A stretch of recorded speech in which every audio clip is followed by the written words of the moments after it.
It's another edition of KFC Radio on the Barstool Sports Network, and I gotta pay my respects as we kick things off here. We got a big episode with an awesome interview with Duncan Trussell, who is a great podcaster, friend of Joe Rogan's, and has a new show out on Netflix, which is one of the most interesting shows I think you'll ever see. Somebody I'm in love with. Let's just clear that up. What's that? And say somebody I'm in love with.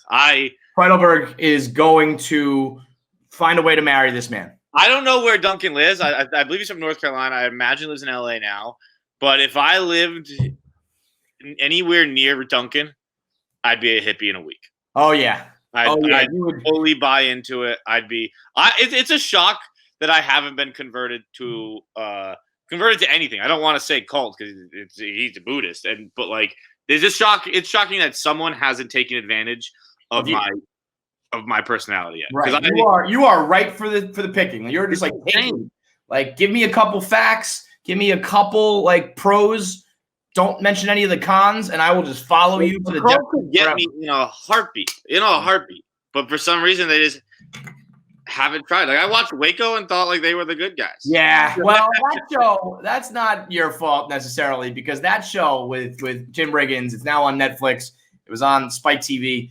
They did not paint that whole picture the right way. Those dudes were raping little girls. It was quite a favorable. But was he? Well, yeah, actually, he was. They did address like he was married to a 14-year-old. But like they say in the show, they look, and it is so weird to have Tim Riggins be it because like I'll die for Tim. Yes. Right. Yeah. And it's they have that clip in the car where it's like if your issue is with Texas law. Not that, because it was the law. Yeah, right. Then it's like, well, I have issues with both. How about that? Yes, it's like for sure. I'll take that up with my local legislator. But also anybody who takes advantage of that law, I got a problem with, bro. Yeah. Yeah, but you're right. Casting Tim Riggins as that is just not. Maybe he wanted to do that. Like, let me be the bad guy. I don't know. How about like? Do you think that like Tom Hanks? I want Tom Hanks' next movie role to be like a rapist, like a pedophile. Like as bad as it gets. Do you think he could do that? I bet Tom Hanks could, yeah. Well, I mean, yes, he could because he's so talented. But like, I think people would be like on his side. I bet you the producers would be like, "No, damn it, we're trying to like point out the injustices, and you guys are all on his side. What the fuck?" Because everybody just loves Tom Hanks that much. He should play himself, right? With photo. What was Robin Williams' movie? The pictures. Yeah, but like that's what I mean. You know, yeah, he did a good job, but it wasn't like regarded as one of his best because it was just like, let's go back to being like funny man, you know? It's funny as you mentioned cult. I feel bad. I want to cut that out. I do not want to attribute that to Duncan or anything. No. We get what you're saying. Duncan's he's into Buddhism and he's into a lot of these philosophical and emotional type of, not religions. It just makes you feel good about yourself. Yes. Like I felt good yesterday when we were Which is the point, by the way, that some people probably do. That's why I don't like when people go so far atheist. Like I really don't believe in all the mumbo jumbo. I hate the money involved. I hate the self-loathing and the penance and repenting, all that shit. But the basic ideas of religion and stuff are like to make you feel good and to make you like other people and to be happy and safe and love. And that's kind of what that's what he's promoting. But the cult stuff is for sure out there. It's the real deal. And I just learned, we talked about this a week ago, that sex cult from back in the day that everybody knew the girl from Smallville was in. I just found out that Kristen Crook was in it too. I didn't know why these people were in it. So I was a Smallville fan back in the day. No surprise there. Well, you texted this to me maybe over the weekend or fairly recently. Yeah. I thought you were talking about Epstein stuff. This is a different thing. Yeah, this is like years ago. They had a cult called like Nomad or something. It was a sex cult. And this guy was the leader and he would have like his main girls and they would recruit other people. You had to get his initials like carved into you. Ugh. Like branded and carving.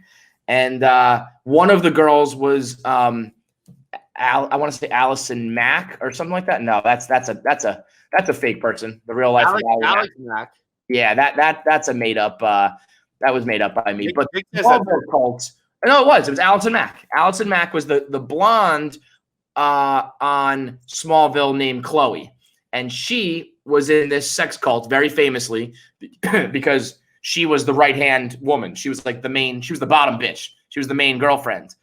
And some dude tweeted me saying like, can you believe that I was bringing up Kristen Crook saying how hot she was. And he was like, how about her in a sex cult? I was like, nah, bro, you got the wrong Smallville girl. And he's like, no, dude, sent me the link to the New York Post. Kristen Crook was very much in that sex cult as well. She threw out a tweet back in like 2006 or whatever, being like, sorry, didn't know that they were like kidnapping and raping people. My bad. It sounded like she was just there for she was there for the party. Like, yeah, let's go to like this Hollywood like orgy basically. And as soon as some real shit was going on, she exited real quick. But that girl, John, she was and is. She's one of the most underrated girls of all time. She's so hot. She's like part Eskimo, part Japanese. Is she the Wild On girl? No. You're thinking that's Brooke Burke, right? Brooke. The alliteration's getting me. I don't think I know what the show is. Oh, she is. You probably wouldn't because the only thing she was ever in, she was Lana Lang in Smallville. But man, she was the one. Had I known she was in a sex cult, boy, teenage me would have been just pounding off to the thought of that one. Jesus Christ. But also, as we're strolling down, yeah, here she is. She has this exotic look to her, John, that a young me was like, I have never seen a girl look quite like this before. And I think she really is like every ethnicity under the sun, and who apparently in a sex cult. But as we're strolling down memory lane here, I wanna pay respects, and I want to have a formal funeral and a proper ceremony and services for a thing that has given us so much over the years. I want to pay my respects to internet ad blockers, because I don't know what happened recently. I don't know if they passed some sort of legislation with like net neutrality. I don't know if content creators and website owners all just finally banded together and said, fuck it, we have to unite against ad blockers. But every website I go to now, every newspaper, every online publication, everything says disable your ad blocker or pay money or you can't look at it. And it just happened recently. And I started to notice like, oh, okay, well, it happened with like the Boston Globe first and the Washington Post. And then like Business Insider did it. And now it's everything. And I think it's officially the death of ad blockers. And really, when we look back on it, I think it's one of the greatest services that has ever been provided, especially back when pop-up ads would like literally eat your computer alive. It was pop-up ads are one thing. I didn't care. I actually haven't had ad blocker in probably like, I don't know. You can go to Daily Mail right now. You go to Daily Mail without an ad blocker, you can't do anything. Yeah, I think I just stopped going to websites, so I didn't have the need for it anymore. Like I used like Twitter, for media, and Reddit, and that was like this day. It's basically Twitter, Reddit, Barstool Sports. That's about and obviously like porn and Netflix, things like that. But just like time wasting websites and like things to just scroll through. That's basically all I do. So then you wouldn't realize, because if you go now, even just having the banner ads, it's noticeable because I'll click through like a tweet. So that's where I notice it. But like, I haven't gone to the dailymail.com since we were fucking churning blogs out. Right. Well, that's actually why, though, as I've tried to get back into the blog game, I started to do my routine of like open up Reddit, open up the New York Post, open up Daily Mail. I used to open up Gothamist to find New York City stories. I would just like, hit Control T and just start opening up all these new tabs. And all of them are blocked. And then when you unblock them, you realize that like, oh, here's a remnant ad, here's a targeted ad, here's a pop-up, here's a this, here's a that. And I don't know exactly what happened, but it's very noticeable that they finally stood up and said, fuck off. What how fucking stupid were you? What took them so fucking long? I don't know. Like people have just been coming in your house, fucking robbing things, shitting on the floor. What the fuck took you so long to be like, hey, we're not going to allow you to just take stuff. You're going to have to pay for things you like now. Well, it's funny. We just did the episode of paying for content and top 5 things worth paying the money for. Which, by the way, we probably should have done that fucking before we started Barstool Gold instead of after. Yeah. Like, once we made Barstool Gold free, we're like, yeah, pay for content. Even ours is free. But as much as I do agree with that, there was something about like when they wouldn't let me do the ad blocker, I was like, who the fuck do these guys think they are? My eyeballs have to be subjected to the advertising that gives you money? Fuck off. I don't know what it was, but part of me felt very, very, very violated by the fact that I had to turn my ad blocker off. But now, such is the way. It's over. It's a wrap for ad blockers. RIP. I'm gonna take it off my browser. I'm gonna uninstall the plugin because it just. I remember when Keith used to get mad at me when we sat next to each other. He'd be like, "Why are you watching an ad before YouTube?" Like, I don't know. It was just playing. Well, that too. Yeah, you don't realize, like, if you've been doing ad blockers like I have, you don't realize. I mean, pre-roll videos stink. They're the worst. They don't bother me at all. Like because you've just been doing them. If for the last 5 years you haven't watched a single one, you'd be like, "What the fuck is going on?" You're like 5 seconds long. What are you in such a rush for? Just watch the 5 seconds and you move on. Yeah, but it's one of those things. Maybe we'll do a top 5 eventually of like things that seem longer than they are. You know, like 5 seconds when you're we've done this before. It's like a minute if you're watching a pot of boiling water feels like forever. A minute during sex feels like nothing. It's all relative. And those 5 seconds of my pre-roll ad is, I mean, talk about inconvenience, John. Let's get into the rest of our show here today. But I do want to pay my respects to the ad blocker because it has been here for forever for me, just like Miller Lite has. Miller Lite was the original beer I started drinking when I turned 21. I was drinking Miller Lite as my preferred beer, and I haven't changed ever since. And there's a reason why, because it is great taste, less filling. Shout out to the GTFL crew out there in Chicago. They're drinking their Miller Lites too. And it's a beer you can always count on, just like I was able to always count on my ad blocker. The difference is that no one's ever going to band together and tell me I can't drink my Miller Lite. It's going to be there forever, especially over Zoom, over the podcast, when you're getting together with friends, when you're by yourself. It doesn't matter whether it's quarantine or post-quarantine. Miller Lite will always be there for you to tell some stories, spin some yarns, have some laughs, and tell some tales. Where's the first place you're going to go and drink a Miller Lite when we can get out? Factory 380. That's the spot where, as long as we think it's open, right? Yeah, it's gonna be open. It'll be there. I'm going right back to the Clown Bar, worst bar in Manhattan. Gonna meet up with my 2 dads, get some Miller Lites, and look around like, why the fuck are we here? Because that's what we used to do anyway. The worst bar in the world, and I can't get enough of it. But as long as there's Miller Lite there, I'll be there. Miller Lite, the original light beer. While you're home, enjoy a classic. It's available for delivery today too, so you can get it sent right to your doorstep. And you can celebrate responsibly with the Miller Brewing Company from Milwaukee, Wisconsin.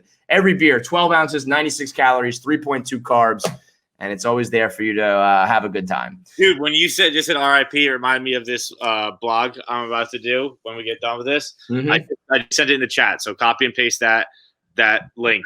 And this Japanese artist just died who fucking loved drawing fucking big booty bitches sitting on faces. That's all he liked to do. Dude, I thought it was just a big girl, and then I scrolled and saw the face. No, he liked drawing fucking pogs, just like sitting on slaves' faces. This dude was the original. Will you sit on my face? This guy was sending calligraphy letters, I bet, being like, "Hey, bitch, will you come over and sit on my face?" Dude, these pictures are awesome. Dude, not only are they awesome. The one at the bar, this picture has a guy, instead of a bar stool, he is chained to the bar and his face is the seat and she's just sitting on it. And guess what? This motherfucker, this dude, this is him and an ass is like Monet with the lily ponds. Like, these things are fucking beautiful. This guy knows how to fucking draw an ass. Look at those things. This is like, I feel like I'm looking at pictures of Flower Tushy right here. Yeah, what a girl. What a woman. The only thing missing, the only reason I know it's not Flower Tushy is because there's not a fucking puddle underneath. It's such a fine line between me being like, you are a creepy Japanimation anime weirdo, pre-crime, lock you up, and being like, these are awesome. These are fucking awesome. Look, man, that's just art. And look, you said you fucking. I don't know what museums these things are hung up in, because like art is nice and it makes you think and all that. but it rarely also makes you come. And this thing does all three for me. This thing, I'm like, oh, I get this, right? Like, I appreciate the beauty of the drawing. I understand the message it's trying to send. And also, that's a fucking fat ass. That's a fatty. You got a fatty girl. R.I.P. to that cat. Ad blockers and that Japanese fucking artist. And he's like the original. He's such the original internet commenter asking you to sit on his face. Because motherfucker never used his real name, so I don't even know how old he was. That guy. He just had a probably saying things. He was probably saying things like, "I would crawl through 3 miles of shit to sniff your fart from a toilet bowl or something." I drag my balls through a bunch of glass and drink your bathwater. Yeah. Talking. Sit on my face in a bar. That's him. That's fucking him, man. Unreal. Rest in peace, bud. We'll get into Am I the Asshole in a minute, but first, I want to get your opinion on this. Scott Burrell's wife, Janae Coakley.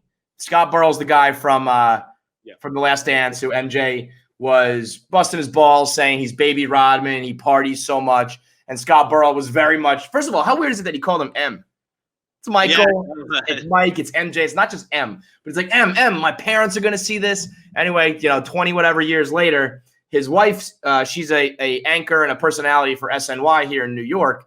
And she is saying how awesome this is. And she's laughing about it.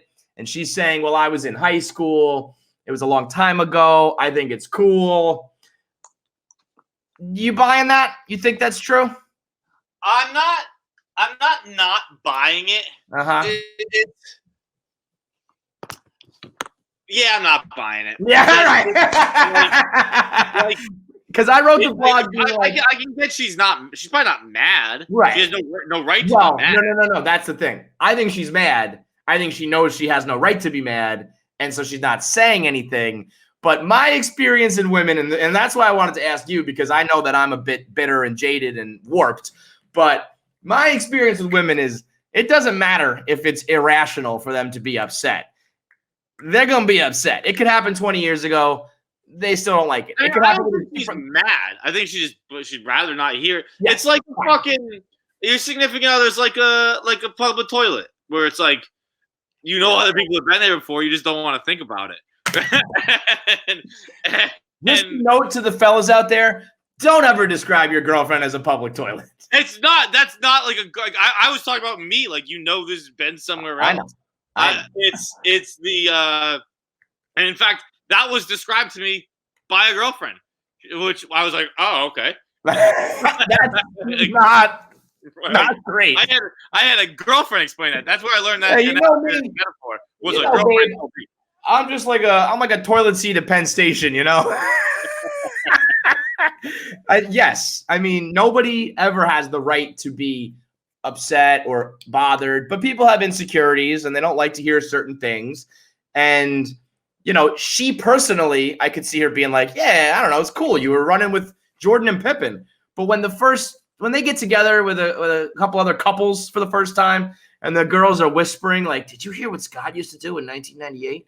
And the guys are like, yo, Scott, tell me about it. What was it like in the hotel with Rodman? No girl likes that. Girl likes that. But you probably don't like it, but also, like, people who are married to professional athletes, they know the deal. Aren't under the impression that they married fucking choir boys. That is true. She's not like, oh, I wonder what he was up to in 97. Right. Like, I wonder, what was he, an accountant? Accountant is my go-to. I know. I honestly laugh at that. Bob Fox did it recently, too. I feel like, I don't know if it's because of me or not, but everybody at Barstool always leans on their real-world example is accountant. It's very fun. Accountants are, it's not just Barstool. That's like the whole storyline of Parks and Rec, where, like, Ben is so boring that he can't go. Ben, like, I think there's a line where, like, Ben was going to be an accountant for an accounting firm. And they're like, out of a fucking firm of accountants, you're the boring guy.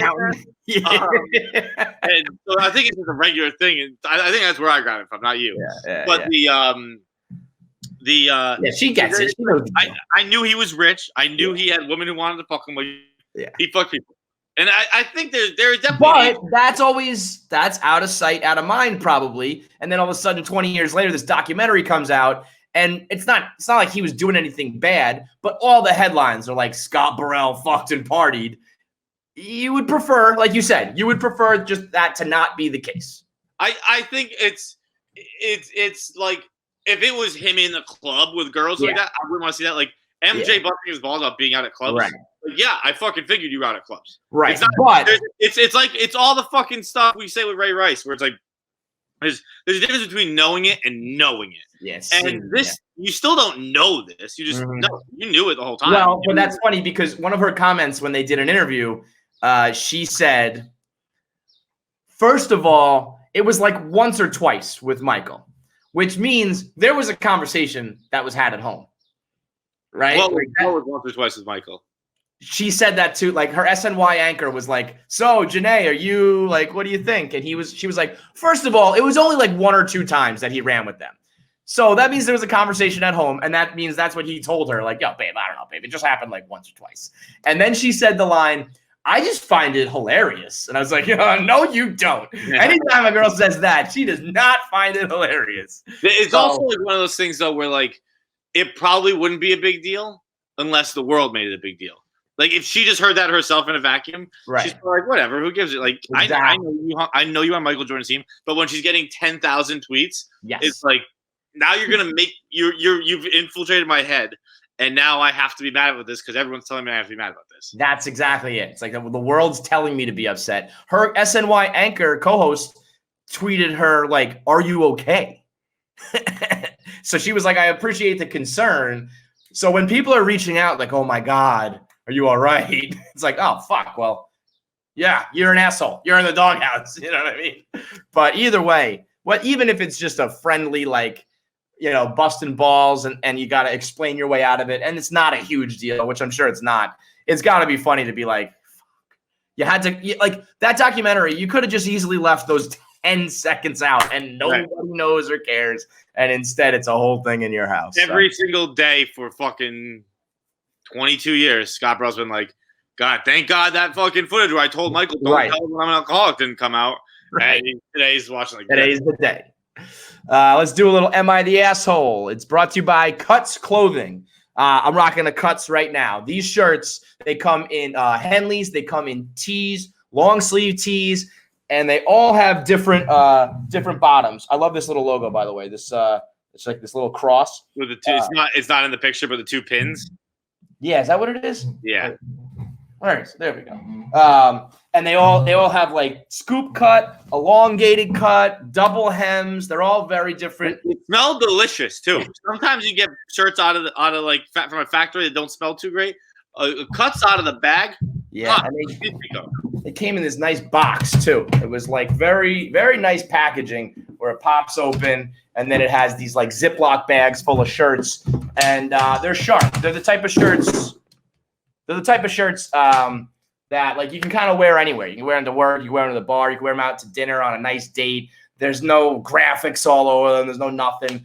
It's just quality shit, subtle style, all like, very monotone colors, very like just low key, looks cool, looks fresh, and lays sharp on you. It doesn't have any shrinkage. It doesn't have the bacon neck collar. The fades, the colors don't fade. There's no wrinkles. It's like that stretchy material kind of. So forget about your classic, old school, basic, crappy tee. This is the new age, modern, fit, fabric, function. It's the only shirt worth wearing. You choose your collar. It's either crew, V-neck, or Henley. You choose the cut, elongated, split hem, or classic curve hem. And you get the mixture of long sleeves, short sleeves. It's got collars, all different colors. And it takes the worry of like, what do I wear? What color do I pick? Does this match? Whatever. All that's gone. It's like the Steve Jobs effect. Just like grab it and go. You know exactly what you're going to wear, and you know that you're going to look sharp. It's the only shirt worth wearing. I got a whole slew of them. I probably got like 8 or 9 of these shirts now in blue, in like a navy blue, like a steel blue. I got this tan, white. I had the black. The black makes you feel like Jason Statham. Black is sharp. When I put on the black, I'm like, I should probably shave my head and learn how to do karate. Black is very sharp. Yep. Go to cutsclothing.com/KFC and you get 15% off, and you get 20% off your first order when if you click the link and go to cutsclothing.com/KFC. So get your discount from the only shirts worth wearing at Cuts Clothing. Lead us off with a little Am I the Asshole, Johnny? All right, let's see. This one was tweeted at us. So I haven't even read it. It does appear to be quite long, but we're gonna give it a go. If someone tweeted us and said we'd like this one, then let's see it. Am I the asshole for asking my wife where she wants the door of her raised garden to be?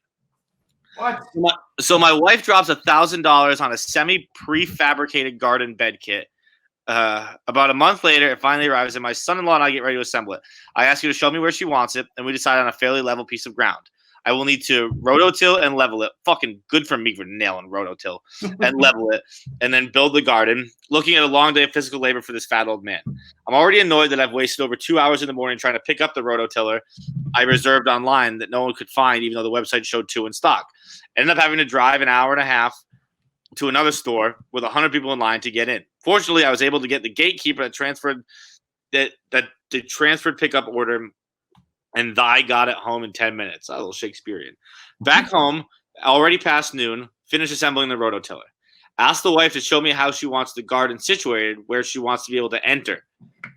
Okay, show me where you want the door. Wife, I want the corner to be over here. The corners don't matter. Tell me which side you want the door on, and I can lay it out. But I want the corners to be. The corners do not matter. What matters is where you want the door so I can lay it out. Like, you don't understand. I need the corners to be. For the last fucking time, it does not matter where you want the corner. It's all built around the door. The door is the critical component. Just show me which direction you want the goddamn door. A while the daughter appears to defend her mother. Dad, not everyone thinks like you. She's trying to tell you how she wants it.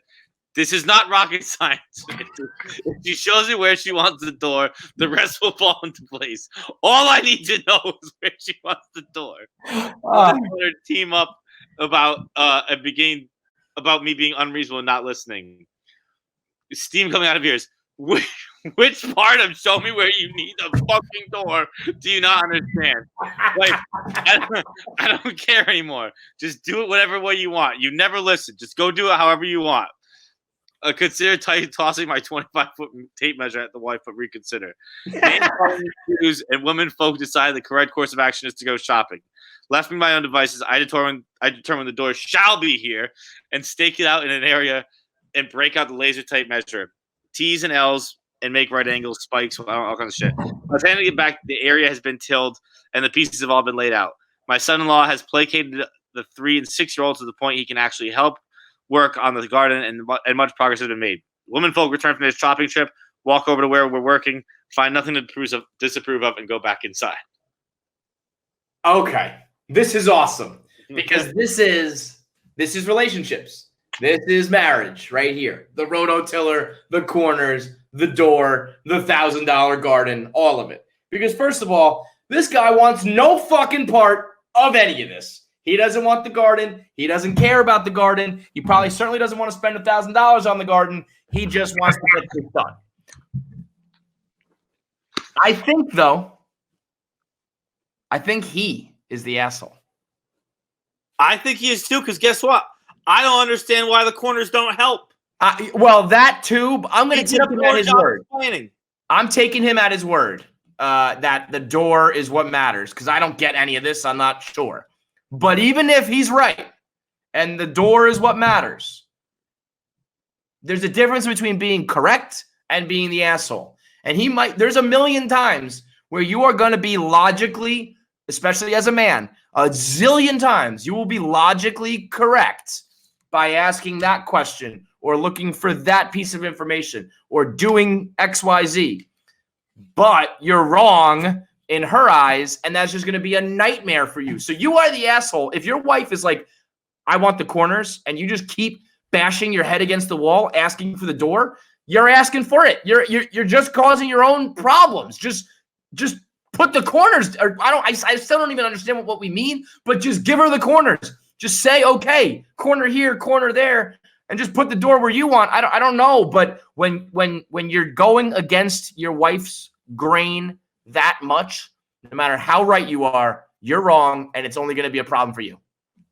Yeah, I'm very much the wife in this situation where I'm like, I don't know. I congratulated myself on pronouncing rototiller. So that's where my knowledge of all of this is. So, like, if I was the wife, I'd be like, all right, fine, fucking put it here. I would have answered. but because I would have just not wanted to do it. Like, I don't know, fucking put it there, whatever. It seems like this is important to you. Door there. But he did a bad job explaining because I still don't get. If I said I want the four corners here, like I feel like. No, but think about it. It's like if there's a garden, there's four fucking corners, but there's some sort of door to get into it. Be like, okay, like, all right, the corner's going to be there, but do you want the door on the east side, the west side? Do you want to open in or out? And that sounds like the much more important factor to this guy. I could see him being like, answer this question first.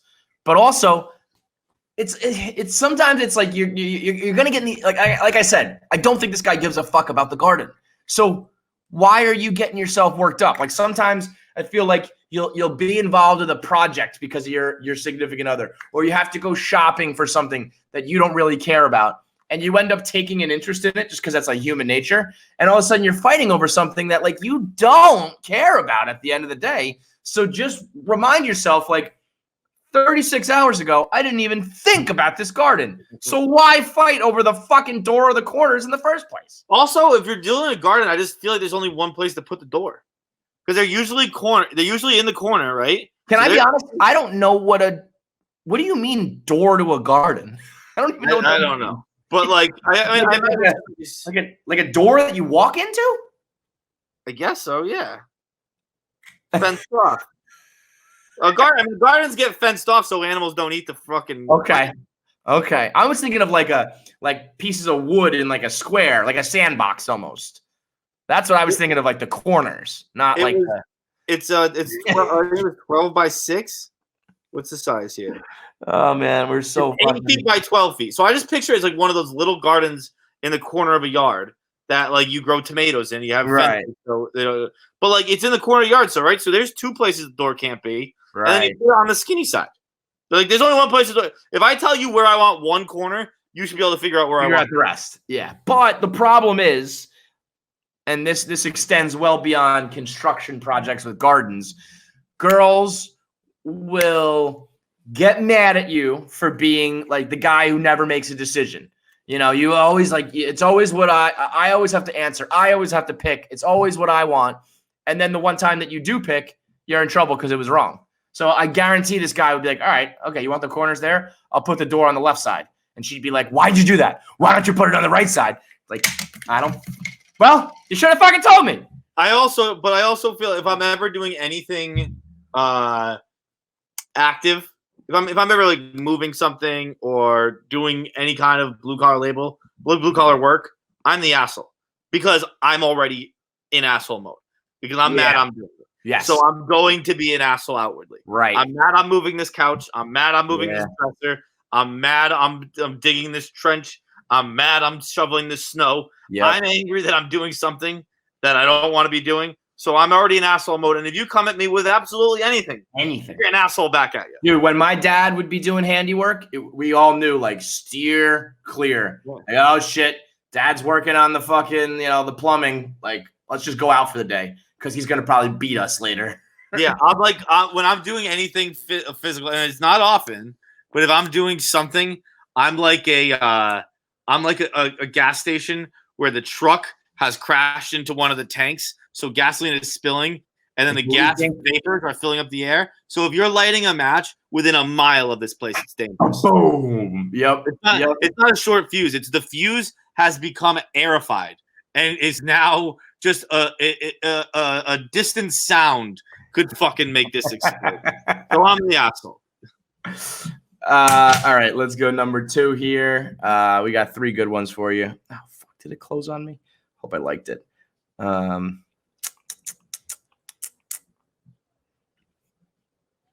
You know what? This is not the one I was going to do, but this is funny. This is from Reddit relationships, not necessarily Am I the Asshole. My girlfriend said that she would shave her head if I grew a mullet. I did. She shaved her head. Now we're both not happy. So about 6 months ago, I jokingly said I was going to grow out a mullet. She was repulsed by the idea, so I felt like I needed to do it because it would be funny, right? So already being an asshole. I kept talking about it, and I stopped getting regular haircuts. She noticed this and said that she would cut all of her hair if I did it. She had long, curly hair down to her waist at the time and was in love with it. She knew that I was not into short hair at all, so she jokingly said that she would turn herself into an egghead. Well, I thought this would be a fantastic long-term prank on her. We've been together for 3 years now, so I didn't think it would really be a problem and it would just be funny.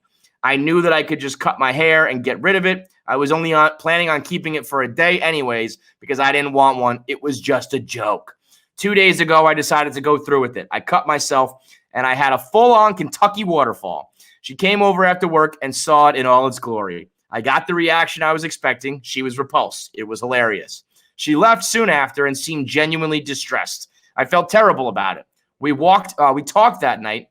Just small talk. Everything seemed normal. I planned on fixing it the next morning before she arrived, as we had to go out for a hike. The next morning she arrived. Full-blown egghead. She did it. She shaved it all off. She said that she was not happy I changed my hair without talking to her first, and she wanted to give me a taste of my own medicine, shaved it off like she joked about in the past. So here I am, mulletless, with my bald girlfriend. She didn't think how easily fixable my mullet was, while hers is not. We argued for a while about it. She's absolutely hysterical and saying that her cutting her hair off was my fault. I'm completely stuck.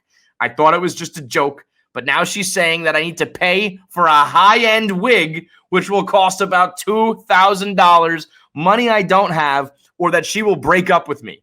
We've been together for so long, and I can't imagine throwing it away over something like this. What the fuck do I do?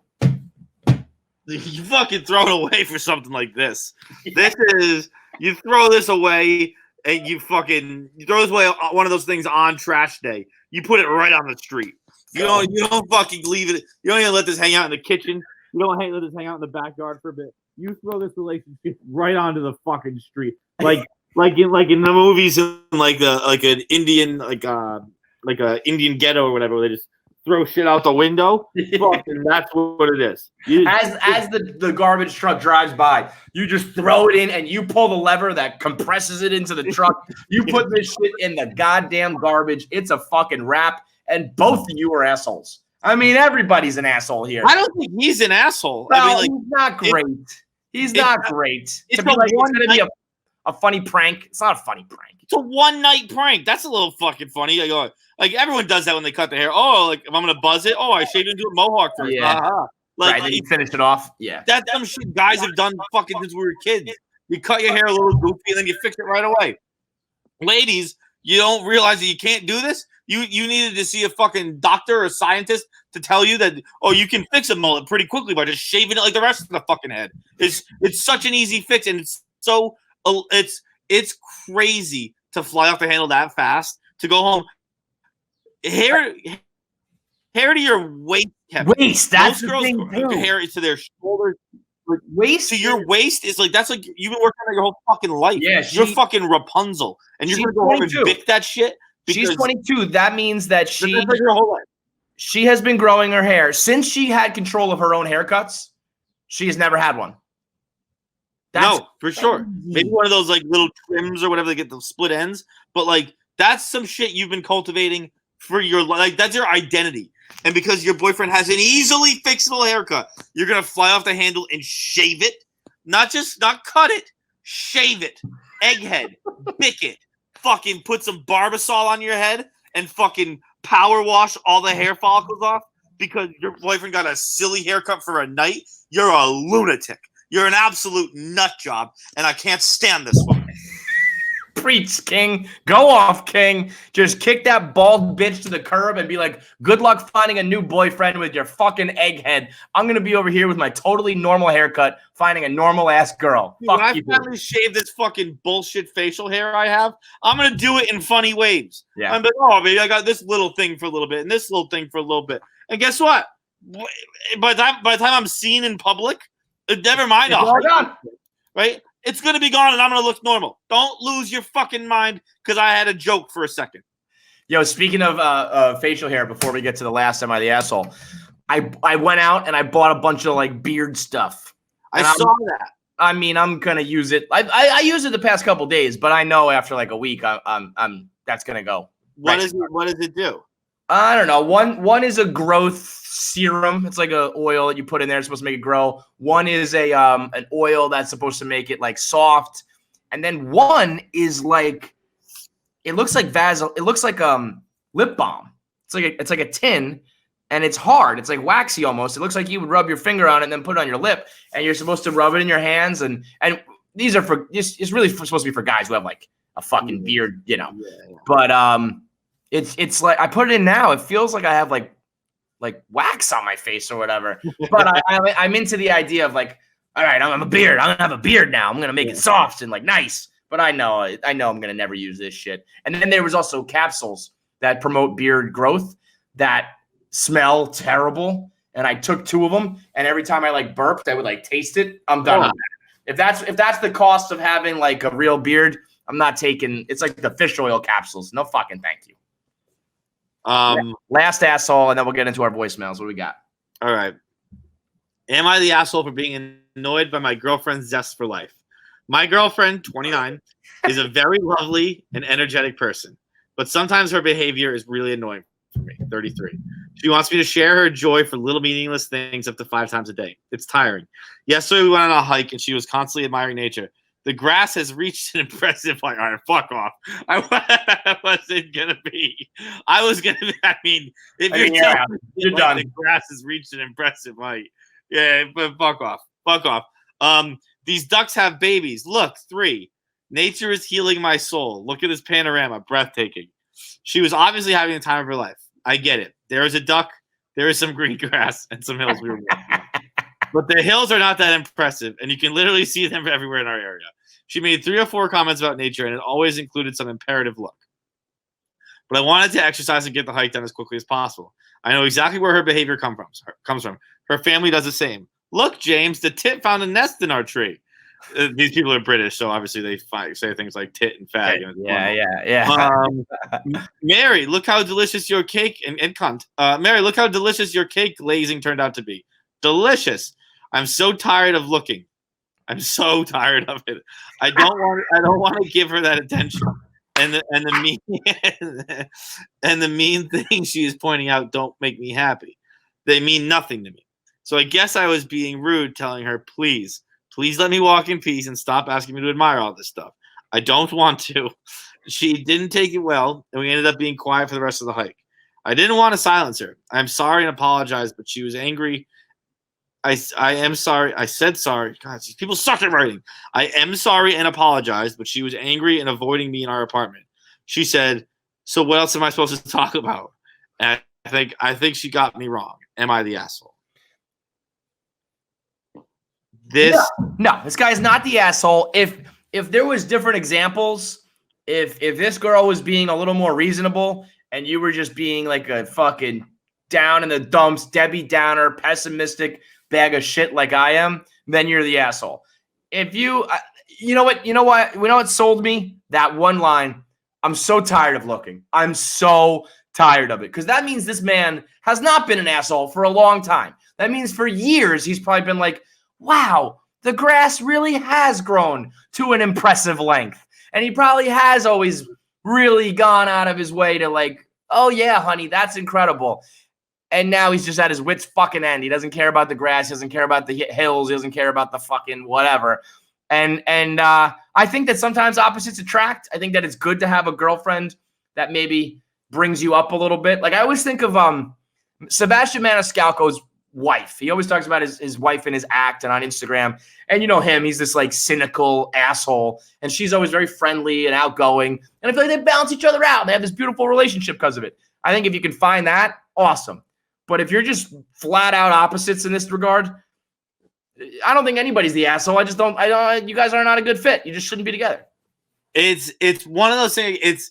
I try and do it and get, because it's like, I'm tired of looking. It means nothing to me. I get it. Yeah. I just want it to. Right. So I'm trying to like fake it till you make it. Mm-hmm. Right. And then like, I guess one day you probably do come up with it. You snap on it. We're like, I think it's like fake it like till you make it has been given forever. That's been, it's in the Bible. It's said differently, but it's in the Bible. It says, what does the Bible say? act as if you have faith and faith shall be given, I believe. I like it. That's biblical snake until you make it. I love it. Like I'm interested in those things a lot, and then it's like sometimes there are things I'm not genuinely interested in, but other times you're like, I don't care about that. And I want to see the beauty of it. I want to see all that stuff. I just don't. And to make me have to is like forcing someone to watch a show they don't want to watch or go somewhere they don't want to go. It's like, that's fine for you. Just don't expect it from me. The grass has grown to an impressive length. Fuck out of here. Come on. This is kind of the first one where I think the first one we said they're both assholes. This one I think there's no asshole here. So I don't think you should have to quiet down what brings you joy. No. If you're like, wow, this is fucking awesome. Look at this. Then just find a boyfriend who likes the grass when you hike, and you got to find a girl who's a little. I don't even think you have to break up. Like I don't think it's something to break up over. Being like, I'd be like, look, I don't care, and then that's you have to temper your expectations to my caring about how high grass is, and then if that's fucking wondrous to you, awesome.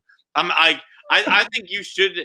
I don't care what excites you. If that makes you happy, fucking great. Right. Like, I don't know. Maybe call a friend about it, or just don't demand that I have to love it too.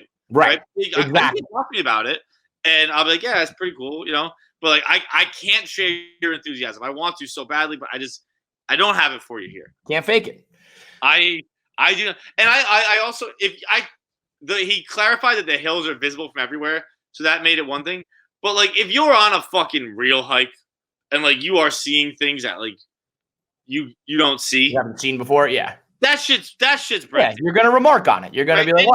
If you're on top, like when I go skiing, like you get to the top of the mountain, you're like, fuck, look at this. This is amazing. Yeah. If you're like, yeah, I get it. Keep going. Like, then you're being a dick. Like, yeah, then don't even go. Don't go on the fucking hike if you're not gonna be impressed by any of it. That's the whole fucking point.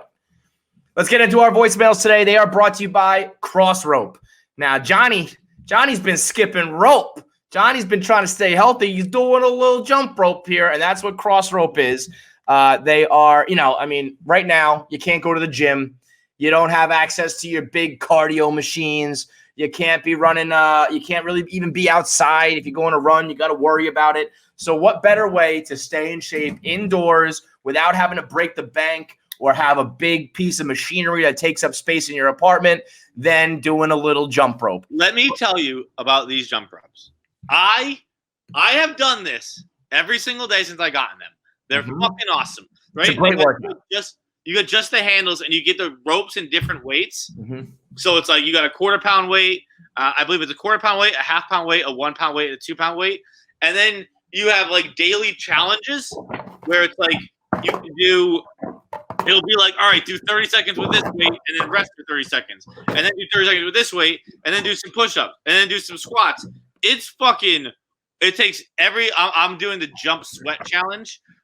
And like every workout is like 17 to 20 minutes, and it's fucking awesome. I can't say enough good things about these. Dude. I am going to do these. They're great for quarantine, but I will be doing these every morning for the rest of my life. It's so quick, and you just like it wakes you up. I can't go to the gym in the morning, but I can jump rope in the morning. I can't like lift weights, but I can jump rope. This is such an easy kickstart to the day. I can't say enough good things. I strongly recommend getting the cross rope. This big black one, this is some heavy shit. We're not talking about like, oh, you're just gonna have to skip rope for like 1,000 hours to get in any sort of workout. The heavy one is a weighted rope that you're gonna feel the burn on, and then this one is just like, feel the burn on it, Kevin. You also feel it on your fucking feet, because guess what? When you fuck up, that thing smacks you in the toe and it hurts like a son of a bitch. A little more incentive to make sure you're doing it right. Incentivized to not screw up jumping rope with a 2-pounder. But it's easy. Look at this. You just you pinch this button here, and the rope disconnects. So if you want to switch handles to the heavy one, the light one, you're good to go. And I mean, it's a great workout. It's easy. All you need is a little bit of space and a little bit of time, and you get your burn in. So it's the perfect way to get your cardio up while still being in quarantine. Yikes. So try out some new cardio and a full home body workout. Like John said, you're doing more than just jumping rope. You're doing at home body weight, high intensity, full body strength training. And right now they got a 60-day guarantee, and you can get up to $40 off your cross rope sets plus free shipping when you go to crossrope.com/KFC. That's crossrope.com/KFC. Get $40 off your cross ropes plus free shipping and a 60-day risk-free guarantee while you hit your fitness goals. Voicemails, let's go. $40. It's $40. And the workout challenges are so good. And it's so funny too, because like I'm on like a 22-day challenge right now. And I could stop and no one would know. But once you throw that challenge thing in there, your mind is like, I gotta do this every day now. You hooked. So I'm on day 10 of my 22-day challenge. Come see me after 22. I'll probably be shredded as shit. Crossrope.com/KFC. Nick, what we got? KFC 5 super producer. I've been watching Joe Exotic, and I just wanted to know if you guys could have one animal that would like listen to you, protect you, do whatever you wanted. What animal would you choose? I think a bald eagle. Oh, great answer. I think if I could summon a bald eagle and he would appear, because I feel like, have you ever seen a bald eagle? Have I ever seen a bald eagle? I don't believe so. Maybe Right. once. Right. It's like, and if you did see one, wouldn't you be like, oh shit, it's a fucking bald eagle, and it's our country and our If symbol. I see a moderately sized bird, I'm gonna say that's a bald eagle. Definitely. If it's a little bit bigger than a crow, it's a bald eagle. But if you could be like, cuckoo, and all of a sudden, like, here comes Baldy, and he's just flapping his wings, and he just flies and lands on my arm, and he's got that bald head, and you can be like, yeah, this is my best friend, and yeah, he's also got talons and will rip your fucking face off if you mess with me. But more importantly, I don't need him to protect me or do anything. I just need him to show up as like my literal wingman and be like, bam, I'm the bald eagle whisperer, bitch. That's a fucking really, really good answer. Maybe I think the only thing I can think of outside of that would be like a whale or a dolphin, like something. Yeah, a dolphin. A dolphin. If I was, but I don't know if a dolphin can hold me, so I went with. Oh, you're underestimating dolphins. They're like 1,000 pounds. They can hold you.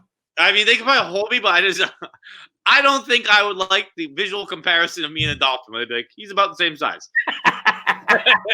Like, you know, like how girls like to be like, oh, I'm so tiny. Yeah. Right? When it comes to fucking marine mammals, I'd like to be tiny. I love it. Yeah, make me feel small. What if you could have two? What if you had two dolphins that roll up and you're almost like standing on them like water skis? Oh, I fuck with that. Yeah, that'd be cool. I just think like if I had an orca and I could like Khaleesi that bitch, where I'm like just like on the back of it, like Poseidon, like fucking, I don't know, like just I would just chill on the beach. Like, what is fights on out there? Is that like a small island? Like, no, he's just chilling on his orca. I like that. I like that we're going. Plenty of people would be like, dogs. I want to talk to my dog or whatever. We're going to the air and we're going to the ocean, bro. Right. I was actually gonna avoid the ocean because it does obviously limit your time to be able to use this animal. It's like Aquaman, but I don't. When you're there, it's awesome. Right, and I don't want to be responsible for an animal the whole time. So it's actually pretty nice. I'm just when I'm at the beach or when I'm at sea, do I have a pet? Otherwise, I'm left to my own devices. Could you imagine if by the way, like everyone always talks about, I wish I could talk to my dog. What if your dog could talk and like you don't like him? You ever think about that? What if you have a family dog and all of a sudden he talks and he's an asshole who's remarking on how tall the grass is, and you're like, I don't fucking like this guy anymore. So be careful what you wish for, you know? You just got this racist ass fucking dog. Yeah. He's barking at the mailman again. No, I'm barking at the black guy. I don't know what a fucking mailman is. I know what a black man is, not a mailman. I'm black. I'm barking at him. Let's do one more voicemail, and we'll do last voicemail today before we get into Duncan because it's an awesome interview. It's brought to you by Kendra Scott. I got 3 Kendra Scott gifts. This is how they arrive. Take a look if you're watching the video. It's this yellow, beautiful box with this white ribbon. And you know what? Even though it's all perfect right here, I'm going to open it up to show you some of the beauty that Kendra Scott's rocking with here. You got one of the necklaces I got. I got a necklace and 2 sets of earrings. Yeah, they got it all. They got necklaces. They've got, these are going to be the earrings, I think. They've got necklaces. They've got, this is a pendant. This is like a necklace with like the charm bracelet. That's the necklace I got. It's got a little turquoise thing. Yeah, that's the one. Yep. Very, very nice. Very sharp, very classy. They've got it all at Kendra Scott. They've got jewelry ranging from $50 to $75 to $100 plus. It's all high quality stuff at affordable prices. It's all very stylish because let's be honest, there's beautiful jewelry that you could get for a girl nowadays who'd be like, what am I, 95 years old? You know, there's certain, you got to have a modern feel to it. And that's what Kendra Scott has. A lot of, you know, you got a young girlfriend, you're young and in love. This is the gift to go get. You don't want to be getting something that like a Agnes or a Maud would be wearing. You want something that, you know, like the chicks in the office wear it. Rhea co-signs it. Fran co-signs it. So it's all very high quality, sharp, classy, popular type stuff at KendraScott.com. And you can use the promo code KFC and get KFC Give Back. KFC Give Back. And you get 20% off.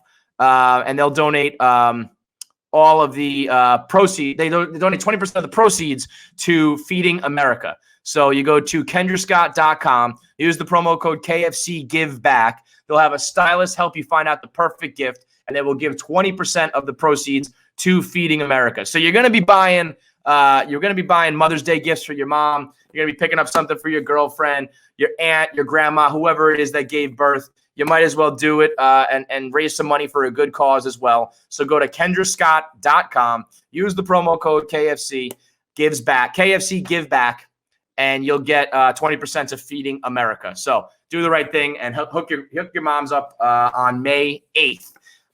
It's KendraScott.com, KFC Give Back. Last voicemail. Let's go. So a few months ago, before the quarantine and all that, me and my girlfriend and my other couple friends were hanging out, and the girlfriend of my buddy says, "Hey, can this girl come over to hang?" We were just hanging out.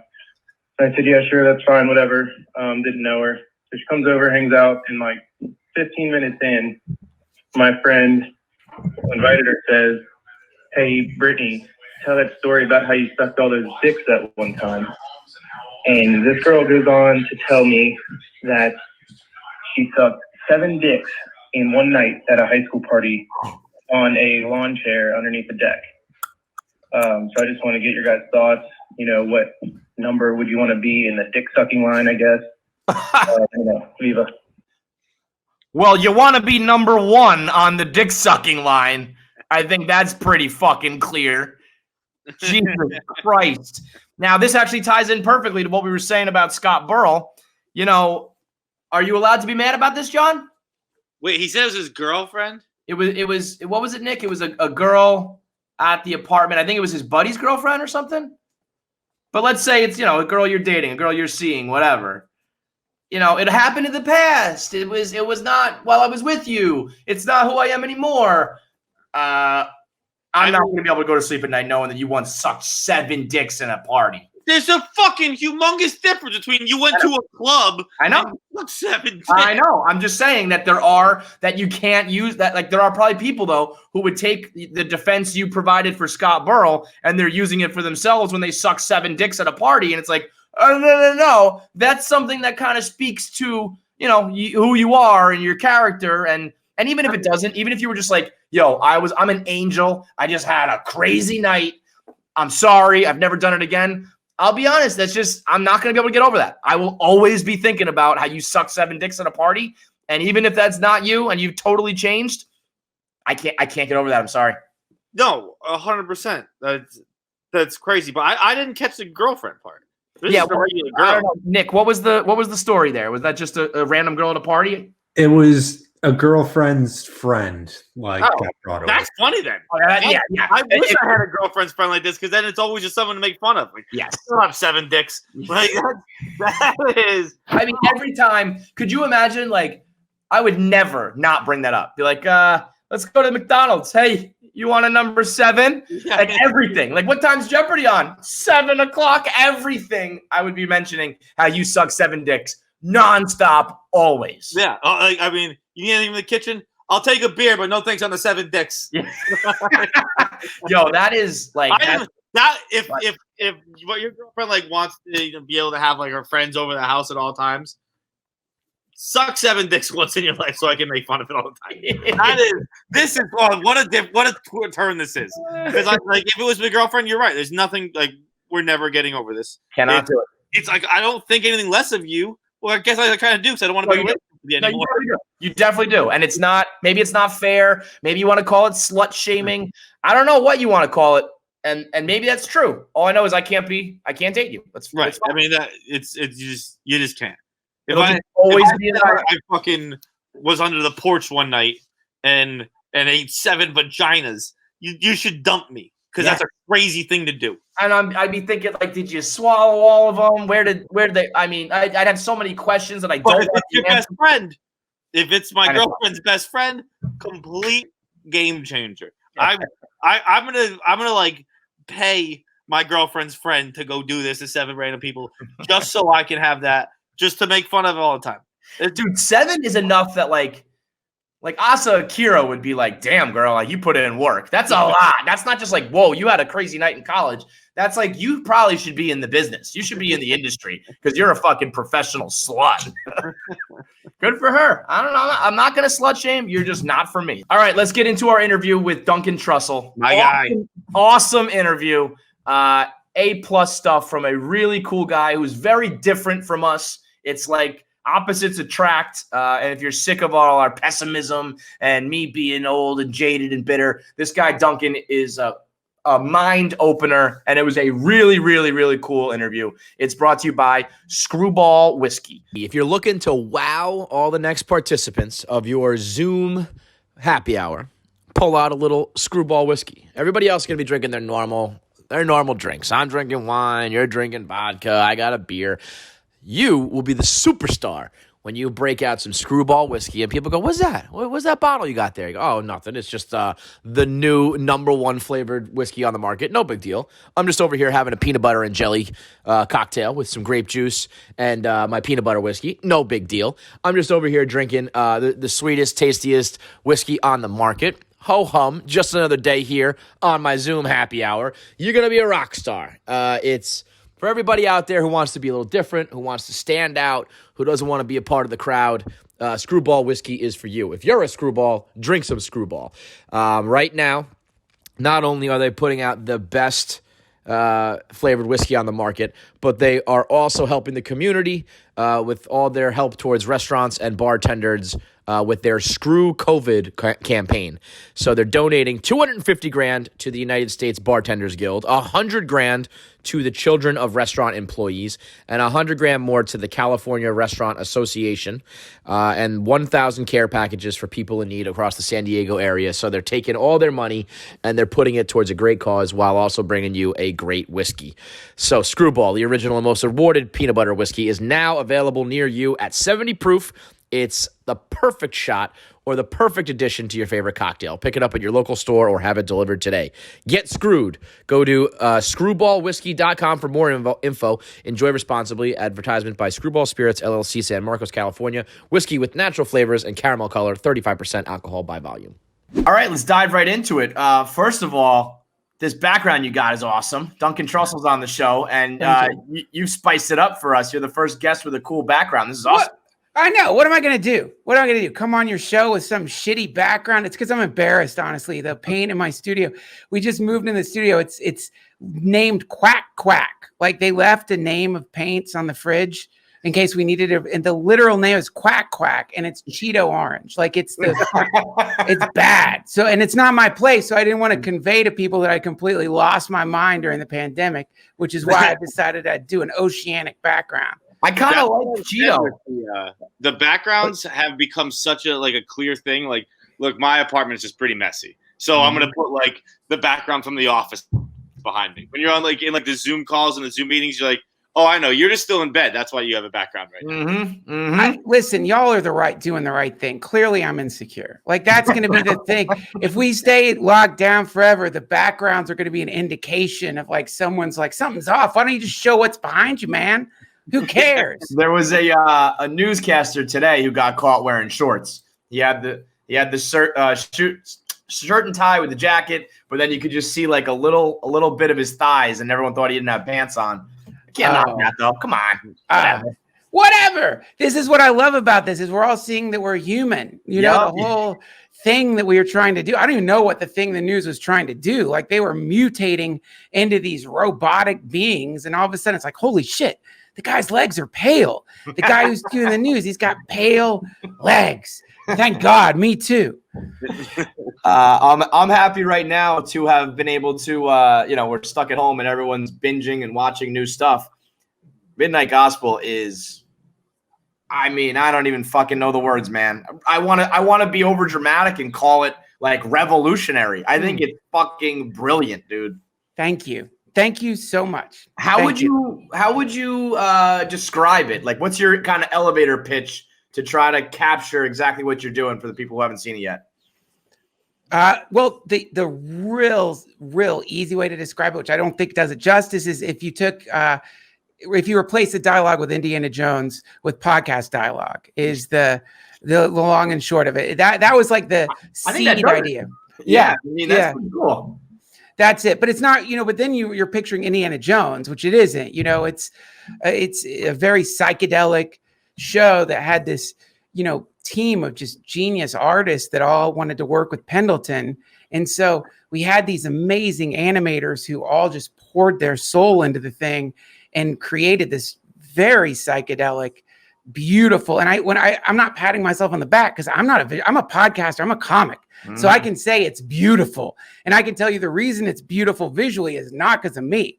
It's because I didn't get too involved in that department, But I just feel so lucky. Netflix let us like sit in a room and describe this to them and show them a 3-minute animatic, and then they gave us 8 episodes and rolled the dice on this thing. They really rolled the dice. We didn't know if people would respond to it, and we're so thrilled that people love it because we were afraid. We didn't know, man. There's no precedent. There's waking life and stuff, but we didn't know how people would take it. A 3-minute pitch sounds like short, and it sounds like they took a leap, but within 3 minutes, you're watching something different. You're watching something that you really.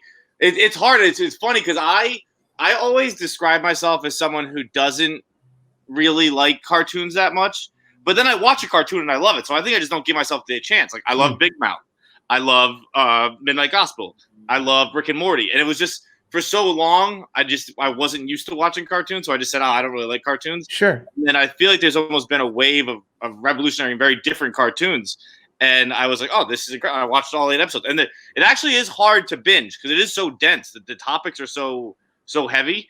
But I've gotten through all 8, and they're all so amazing and so interesting, so different. Thanks, but man. One of them I had a question for you on episode 3, I believe it is, with the magician. I'm very anti-magicians, and that was one that was hard for me to get through. That was, you mean you're anti like like stage magicians, or anti like ceremonial magic? They rub me the wrong way. I don't. Is there ever a time when you're listening to a podcast guest, because it does seem like you get so deep with all of them. Yeah. Where you're like, all right, dude, fuck off. Okay. Hold on. Let me stop you. I may have misheard you. Wait, what of the world you don't like? The what of the world? Chris Angels. Okay. Yeah. Gotcha. This I get. And I think that's a legit thing to have a just sense of like, I'm not really into that, man. Like the type of magic, Eccles practices, of course, is not like stage magic. It's more like a religion. It has nothing to do with sleight of hand or anything like that, and more to do with communicating with hyperdimensional entities to try to get information into this realm to like improve the world or do whatever it is he's interested in doing. That's ceremonial magic or high magic, which is what he practices. So, and what you're saying as far as guests go, you know as well as I do, y'all do this. It's like terrifying that someone's going to come into your show and suddenly you get a whiff of something weird, or there's some there's nothing worse than like when comics are trying to be super funny and shit, or you get the feeling they're doing their gags instead of being with you.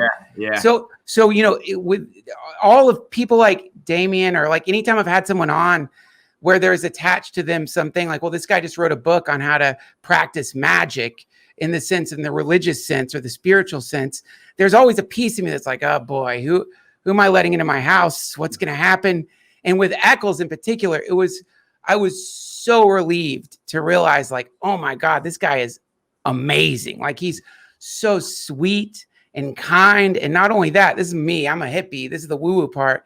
He's got a vibe, man. Like the guy, like you feel it. Like the guy's charismatic and focused. And you realize, like, shit, this is actually a magician. Like what they talk about in movies, sort of, this is what I'm sitting in front of.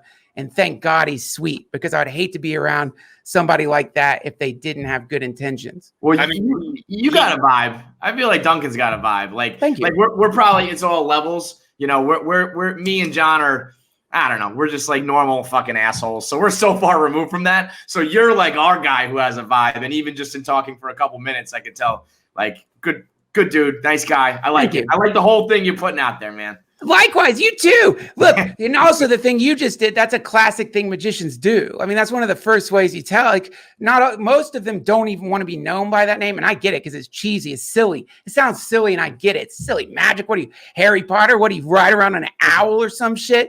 What do you summon bats?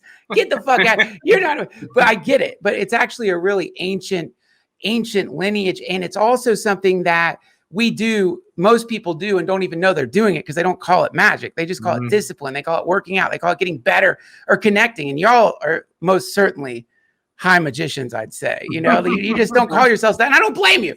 What are you going to do? You're going to call yourself that? How much of your audience would you lose? I remember when they turned into magicians. Jesus Christ. Shut the fuck up. When you have on a guest like that, do you do research, or do you just kind of let them come in and teach you what they think? Like I was listening to so many episodes where I was like, how do you even research for this kind of thought, where it's like it's almost like you have to do a lifetime of research to be able to even get on a similar level of that person? Do you just come in? Do you let them come in and you just go student right away, or do you have kind of a background knowledge of what they're saying? Well, it's case to case, I guess you'd say. With like Dr. Drew, the first time I interviewed him, I was like, I went in there like a lawyer. I went in there like with a stack of why marijuana is not bad for you, because for some reason I thought he was going to go anti-weed on me. And I was like, I had case studies. I had all these. It was so embarrassing. I came in there because I was afraid we'd get in this awful arm wrestling match, and I feel so strongly about marijuana legalization.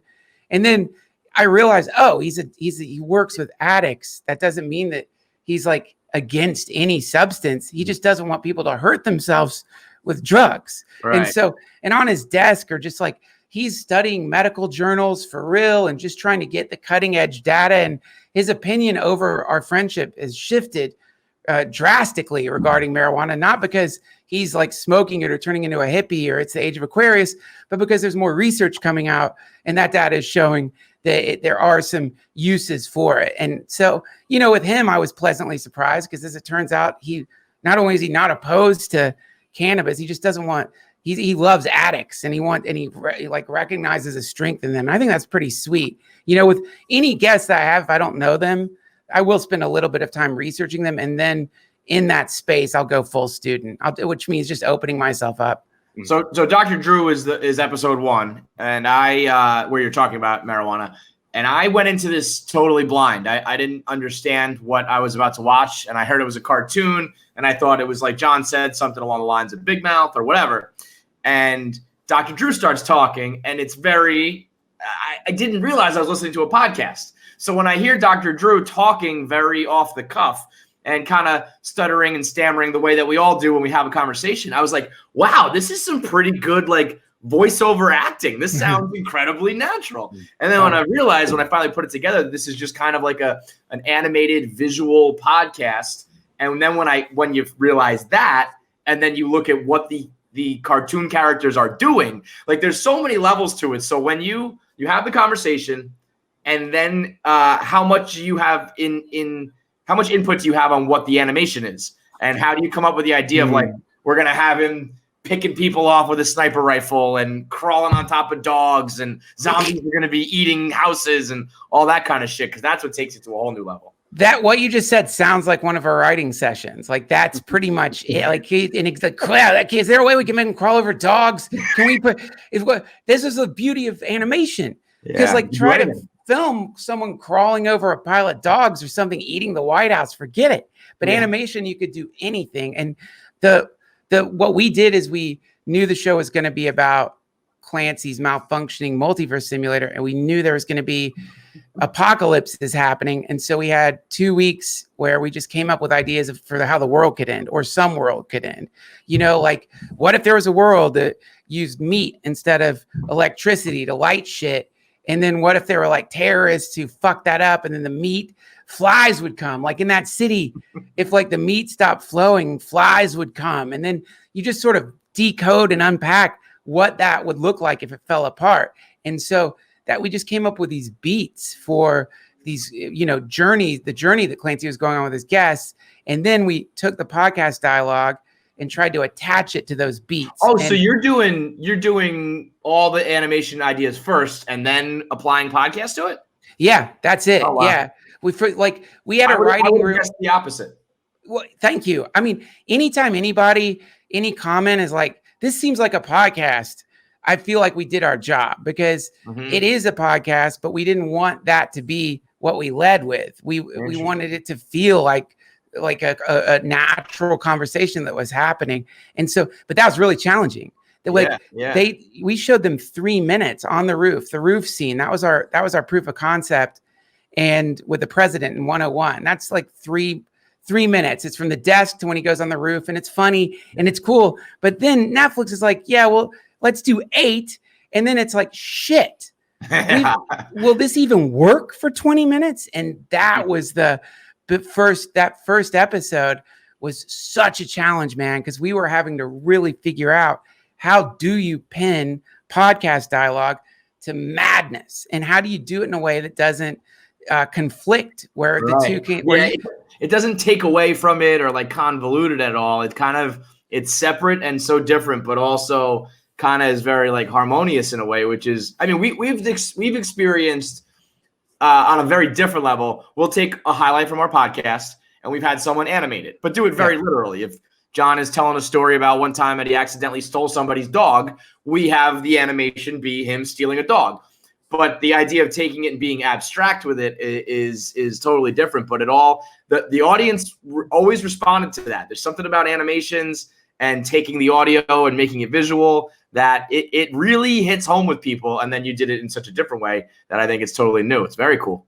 Thanks, man. Well, you know, podcasting, look at what's happening right now. Somehow in the last 6 or 8 minutes, I don't know how long we've been talking, we just feel like we're all hanging out. Like we're all feeling really relaxed and good with each other. It's been 18, so it's been much longer than that. Oh yeah, and that's the other quality of podcasting, is it's so much fun. Time just vanishes.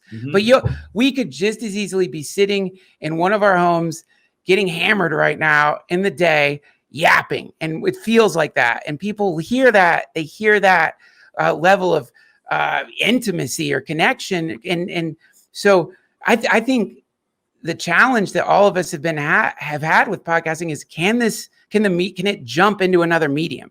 How do you take this sort of like sloppy vulnerability that sometimes becomes poignant, usually it's pretty ridiculous, and then turn that into a show? And everyone's been, the rainbow wheels have been spinning trying to figure out how to do that, and without losing this, because you don't want to lose this. You don't want to lose the quality of like the stammers and the stumbles and because this is what people are like.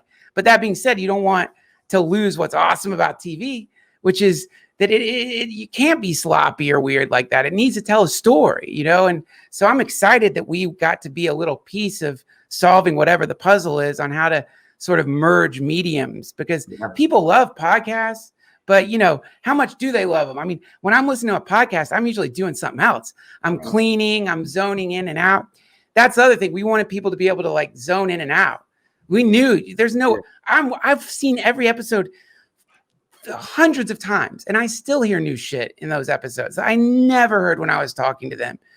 So we just wanted it to be like, if you want to learn about how to do magic or lineages in Buddhism or whatever, great. But if you want to get blasted and melt into your couch and just watch pretty colors while hippies yap, you could do that too. Like either one. What's up to you? Or both. You could go in and out if you feel like it, whichever. That's what we wanted.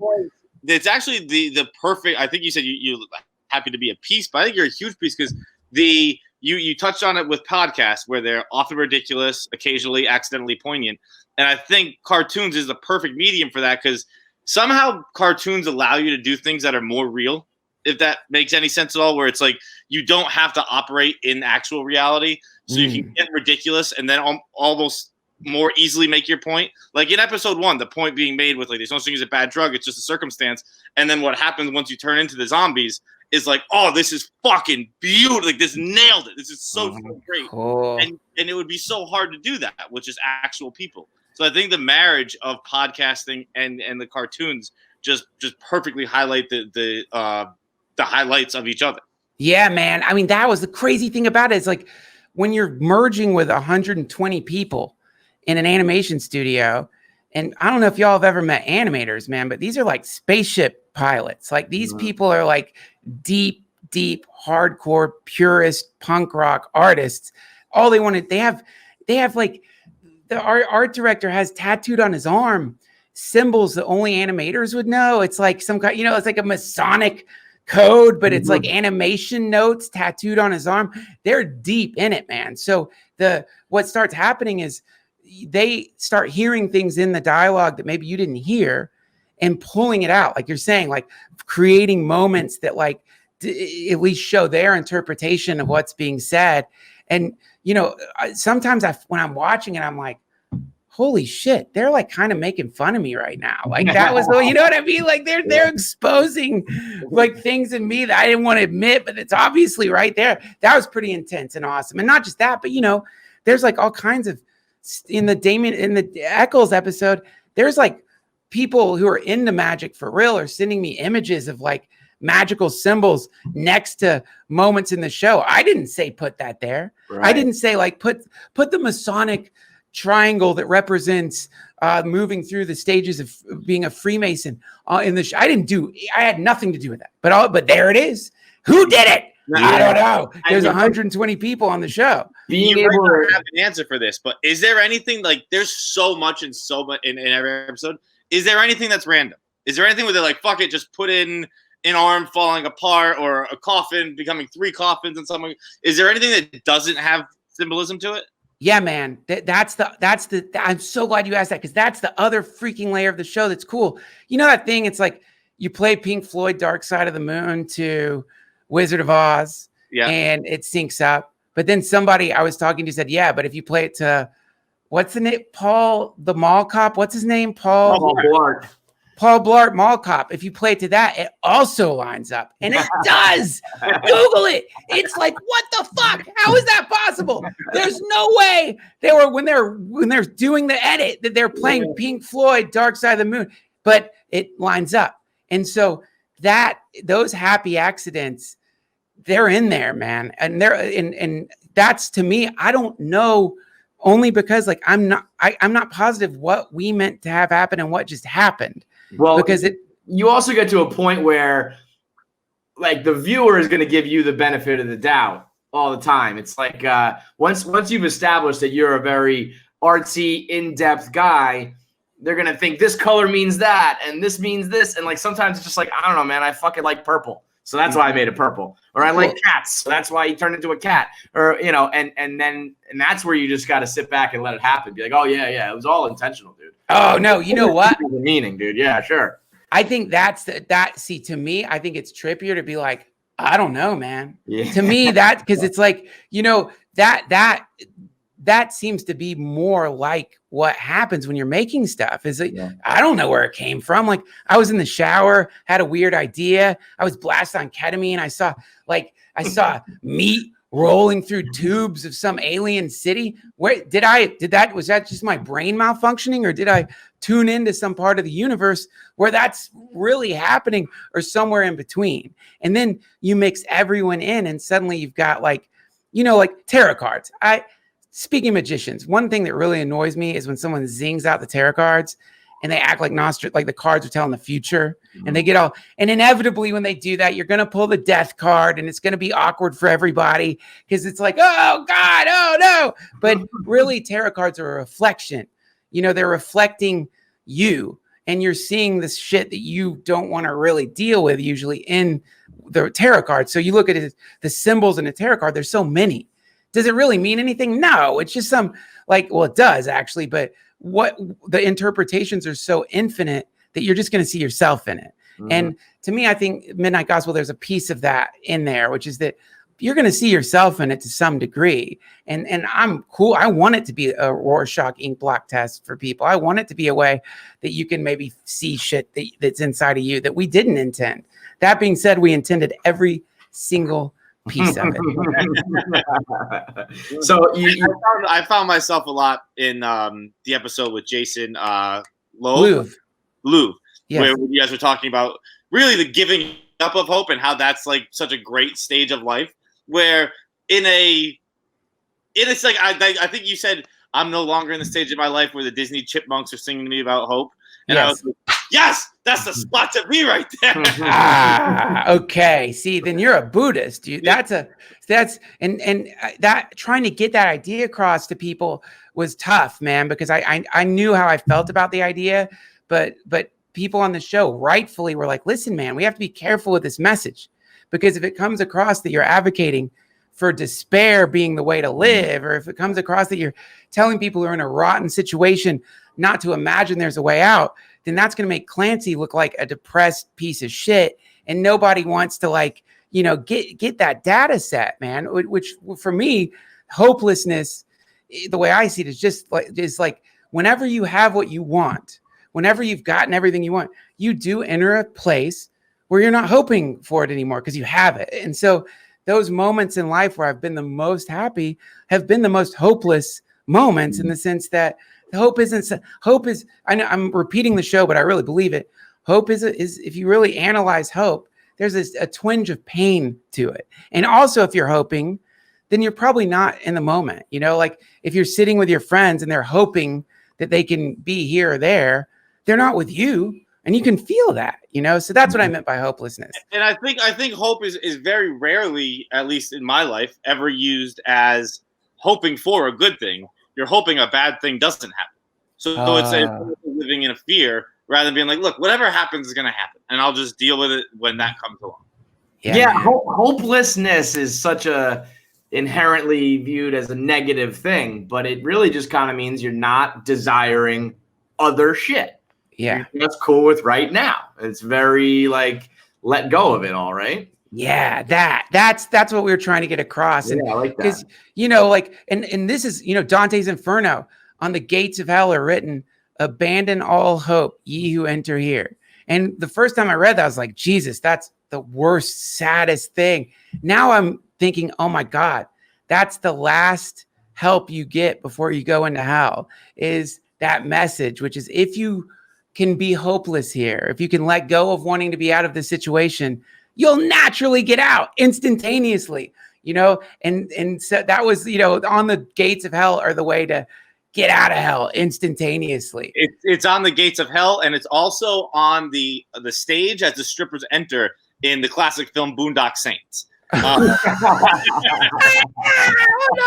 American cinematic classic. I saw Boondock Saints like my sophomore year of high school, maybe my freshman year, and then I read Dante's Inferno my junior year, and I was like, "Oh, that's what they had. They got that from Boondock."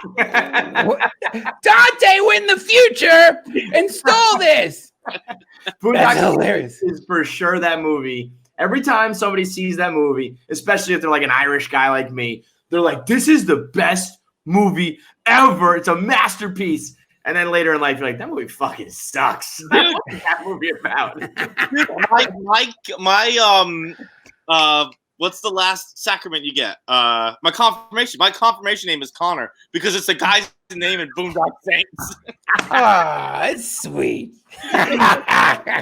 So speaking of psychiatrists, I hope I'm not bringing up a sore subject because I know your mother's passed away, so I'm sorry about that. But thank you.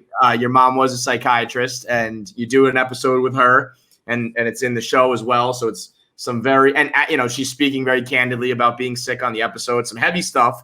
But I've always been interested by people who are raised by psychiatrists, psychologists for parents. I don't think I would like it per se. Is it a good thing? Is it a bad thing? Is it a neutral thing? What's that experience like as coming from the son's point of view? Well, I mean, because anybody's going to be human, right? So you're dealing with someone who's working on a day-to-day basis with people who are trying to get through a crisis or, trying to, deal with trauma or whatever. And so they, my mom, after she passed, all these people gathered at the house that I had never met, like so many of her clients. And I realized like, wow, like we're like 2 multiverses away from my mom having been a cult leader. Like, like this is so close to that. A therapist is so close to being a cult leader, which is why we need licensing and stuff, because they get deep inside of you, And so there's, as far as being a child of a therapist, there's pros and cons of that, meaning that like the pros are that this is a person who's going to be very familiar with the stages that, kids go through, that teens go through, that like, but also the cons are going to be like, this is a person who's really, really good at like witnessing micro gestures, so try lying. Yeah. Try you doing with anything, man. Yeah. And especially nobody gets away with, I remember thinking that my parents didn't know that I was drunk. And, meanwhile, of course they did, like the things you think you're getting away with regular parents, you're not, let alone the people who are trained to know when you're lying, to know when you're suppressing, to know when, forget about it. No shot. Yeah, man. And also like, I bet I took a lot more tests than most people. Like I had the experience of, I don't know, like a Stranger Things kid. Like there was always like she was bringing weird fucking tests for me to do. From I was going to say, considering I had done 0 tests with my parents, I think you've done more. All kinds of shit, man. Like just like I think like that was a con of it, was that after my folks divorced, I got over therapized. Like I was like always like getting some sort of like evaluation, because I get it, and it didn't. That wasn't. There are far worse things that could happen in a kid's life than doing like, those stupid block tests over and over, like Rorschach ink block tests, or determining your personality, or all that stuff. But overall, it's great in the sense that I think it helped open my eyes a little bit to how deep a human being is. That's the beauty. I studied psychology in school because of her. Cool. What was that? So I watched the whole show, obviously, and that episode in particular I was weeping. I wasn't crying. I was weeping during that episode. It's an incredible. I believe it's the longest of the series of the season. Yes. I think it's closer to 40 minutes. Some of them are around 20. What was that like, going back and listening to such kind of a profound and intense and personal conversation with your mother years after she's passed now, and trying to see the animation with that? Because the animation is beautiful too, as you start as the baby, she starts as a young mother, and then it's kind of both of you progressing through life together. Yeah, man. Stunning to watch. Number one, thank you very much for watching it. And my mom would have loved that you were weeping. And I was gonna ask because I'm home now with quarantine, and I was gonna ask my mother to watch with me. Luckily, she was out, because I don't know what we were watching. You would have been a puddle, man. Oh man. Yeah, that's that. The cheesy side of me, which is a pretty big side of me, really hopes that is the effect it's having on folks, in the sense that like we all have weird relationships with our folks. How can you not? It's difficult to not have at least some shit that's weird with your parents. They raised you. You saw all sides of them, and there's karmic stuff you have to work through. But I really am hoping that it gets people to at least like try to work through some of that shit, recognizing that at some point you can't anymore. But as far as that you can't anymore, that is what that episode's about, and confronting that. And so that, there's 2 podcasts I did with my mom through the process of her dying. And I didn't listen to them. I couldn't listen to them.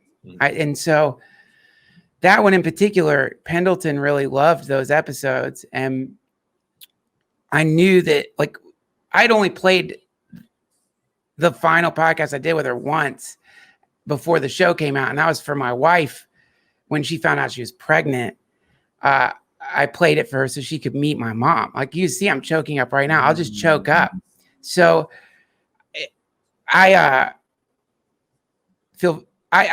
when I knew we were going to use the episode for the show, and Penn and I went to talk about it. And I remember like ordering tequila. I remember I ordered tequila, and Penn, man, he's the coolest person ever. his response when I ordered the tequila is he goes, yeah. And then I'm drinking it. I'm just trying to like, sit there with him and like deal with the fact we're going to have to make an episode about my mom passing.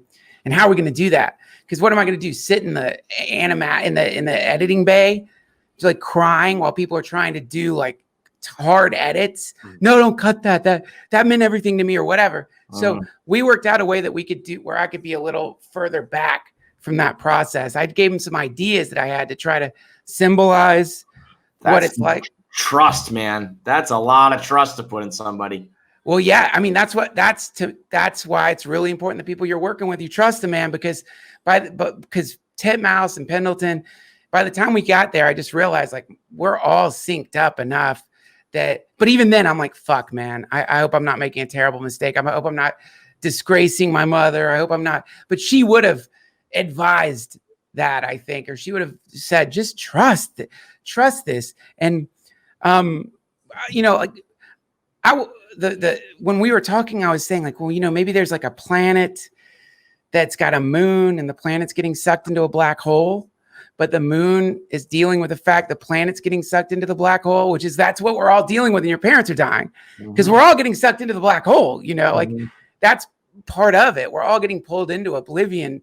And so anyway, when I finally did watch the animated episode, it was one of the most powerful moments of my life because they brought my mom back to life. They caught her spirit. That's her. Like they did it. I don't know. To me, that's proof there is some form of magic because within that last episode, you're seeing my mom and they didn't just catch her. Like there wasn't a lot of footage of her out there. They caught something deeper than what you might see on any of the stuff that's out there, which isn't much. And so that was a really potent thing because I've got a kid and that's one of the things that and I want to have more kids. And that's one of the things you think about is they're not going to get to meet their grandmother. That's one of the tragedies of losing a parent. I'm going to have to tell my son what she was like. She's not going to hold him. So I'm going to be able to show him that episode, show my kids that episode and say, that's your grandma. And to me, that's a miracle. That's one of the great miracles of my life. Some heavy shit, man. I mean, it's like, that's why I kind of said it's revolutionary in a way. It's like, nobody else has that. Nobody else has this. Nobody else has their podcast turn into a cartoon, turn into a separate piece of art that can capture the essence of their mother who passed away for their kids. I mean, nobody has that, dude. You're the only one. It's a testament to your success to be able to do things that really people haven't been able to do ever. Yeah. And that will be able to live on forever now. Y'all are the best. Thank you. I appreciate it, man. But let me just say this. I love that. And I try not to think about it too much, because the show is about a simulation. And anytime I really ponder it too much, I'm like, well, this is obviously a simulation because how the fuck do I get to have this happen? It doesn't seem like this could be real. But then that being said, what I really hope is it inspires folks to keep doing. And I know this sounds like a Miss America speech or some shit, but I really hope it inspires people to keep following their heart, man. Because when I was doing my podcast, I did not have that level of aspiration. I never was like, one day the guy who made Adventure Time is going to hit me up and we're going to make a show together. I just loved having this moment that we're sharing right now. I love it. I live for it. It's connecting with people and I love it. And I did it enough that I guess it's like throwing a message in the bottle when you're on an island. And then all of a sudden this magical boat filled with cats pulls up and it's Pendleton Ward who's like, get on, come here. I want to show you something. And then it's like getting abducted by a wizard basically, and like that happened to me. And if it happened to me, it can happen to anybody. And also I really mean this. I just want podcasting to flourish. I want podcasting to continue to grow and grow and take on all these different mediums. And that's really exciting to me because, this is, I think, a really special medium by itself. And it deserves all the success it can get for all the people who've been doing it for and learning how to do it. How much do you think your podcast success, like how important was the Joe Rogan cosign for you and your podcast? Did you feel that it changed your career at all? Or yeah. Absolutely, man. For sure. People make fun of me because I'm so unapologetic about that reality. I just think it's ridiculous. We all have mentors, and the lineage of Buddhism I'm in, you celebrate that. That's not a thing you try to imagine didn't happen. You're like, our teachers are so important. And Rogan, he was taking me on the road before I should have been on stage. He thought I was doing a satanic puppet act, and he thought it was funny. Is that what it was? I was going to ask you, what was like the thing that got him? A satanic puppet act? Man, I was closing with a satanic, horrible, monstrous puppet named Little Hobo. This like terrible. It was the embodiment of all the worst things I could imagine in the world. And this is still Fear Factor day. So like Rogan's getting people who don't know about stand up who are just like, I want to go see the Fear Factor guy tell jokes. And suddenly, right before that guy comes out, there's this weirdo on stage, his eyes rolling backwards with like a puppet that's like yelling like, "Hail Satan! Hail Satan!" And he thought it was funny. They didn't, but he did. Like that's what he thought was funny. That's the beauty of Joe, right? Is like he just does what he does. He talks to who he wants to talk to. His topics are what he wants to talk about, and like if the audience doesn't like it, fuck off. And it turns out that like 100 bajillion people do like it. So, he figured it out that way. That's incredible though. I mean, I feel like so many people want that cosign or just even want to talk to him and be invited on or whatever. So to end up being one of his guys is, and as far as podcasting is concerned, that's the ultimate, right? That's like the top of the mountain.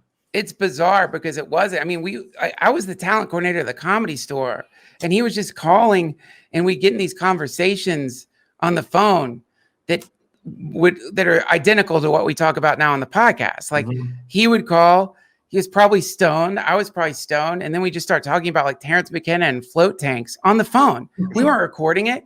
I don't think we even knew what a podcast was at the time. And then, then now all of a sudden he's like interviewing Bernie Sanders. That was one of the weirdest moments for me. I'm like on YouTube, it's Rogan and Bernie Sanders. Yeah. Talk about surreal, man. Like this is like he's a friend. And I'm not saying surreal, like that guy shouldn't be talking to Bernie Sanders, but just realizing like, holy shit, a friend of mine has gotten to a point in his career where he's sitting down with presidential candidates, where he's smoking weed with our generation's like the founder of Tesla. Yeah. And that is a wild testament to what can happen to anybody these days, which, and I don't mean anybody like he's an anybody. I mean, all you've got is who you are. And if you start questioning that, then you're fucked. And I think someone like Rogan, that's what he puts out there is like, the more you tune in with yourself, the more you can expect some form of success, I would say. If you had to pinpoint one thing, and maybe you just did it right there, but when you try to like think of why Rogan is as successful as he is, what would you think is like the one trait of his as a podcaster that separates him? Because it's like, I've always said it's like if I wanted to pick up a basketball and play like LeBron James, like cannot do it, physically impossible.